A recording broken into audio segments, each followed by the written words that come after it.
welcome to the deep dive.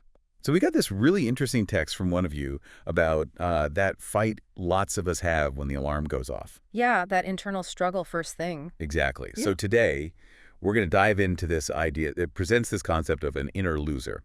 And look at how the source suggests you can, well, beat it for a better day. It's a pretty direct motivational piece. It really is. And it zeroes in on that moment of choice, Give in to just lying there or actually start the day. Okay, so it jumps right into this term, inner loser. Describes it as that voice wanting comfort. Yeah. Right. Hit snooze, put things off, take it easy. Yeah. And it frames what this voice wants in, well, pretty stark terms. It does. It literally says this voice wants you broke, soft, tired, and obedient. It sets it up as a real antagonist inside your own head.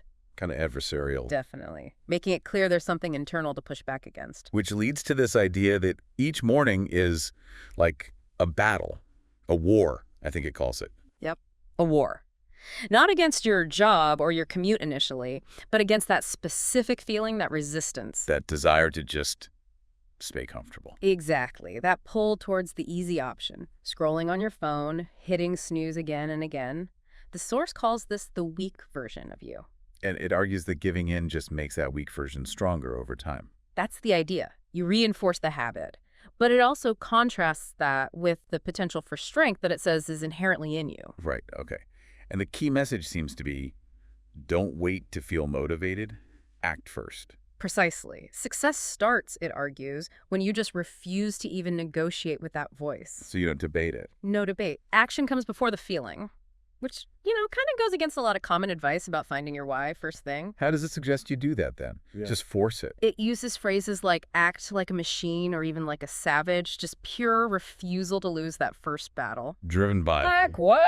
discipline. Yeah, it says you need more hunger and more discipline, not necessarily more sleep or motivation in the typical sense. Yeah. It flips that whole script. Interesting. And the actual strategy it lays out is about choosing the hard path. Exactly. Starve that inner voice, it says. Do the opposite of what it wants. Like a cold shower, maybe. Or getting up immediately. Things like that. Yeah. Tackling the hard work first.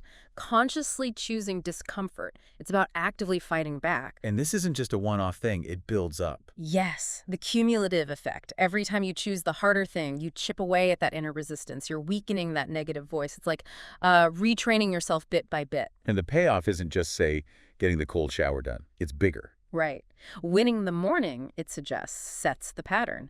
Win the morning, win the day, then the week. It creates momentum from those very first actions. Like a positive cycle, starting from that initial win. And it also touches on something else quite powerful, that real strength, real character is built when nobody's looking. In those private moments. Yeah, when it's just you against that internal voice. Consistently making the hard choice, then, is what really builds resilience, according to this text. So boiling it down, tomorrow morning, that voice pops up, wanting you to stay put, take it easy. Don't argue with it. Just move, do the thing, override it immediately with action. That's the core takeaway. Treat it like an ongoing war, and your mind's the battlefield. You have to actively fight for the ground you want to take each day. It's about recognizing that internal opponent and just consistently choosing action, especially in those first crucial moments. Yeah, proactively building your day instead of just reacting or, worse, surrendering to inertia. Okay, so a final thought for everyone listening.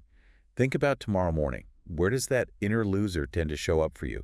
What's maybe one small victory, one hard choice you could commit to? Just one thing to start starving that voice. Yeah. Thanks for taking this deep dive with us.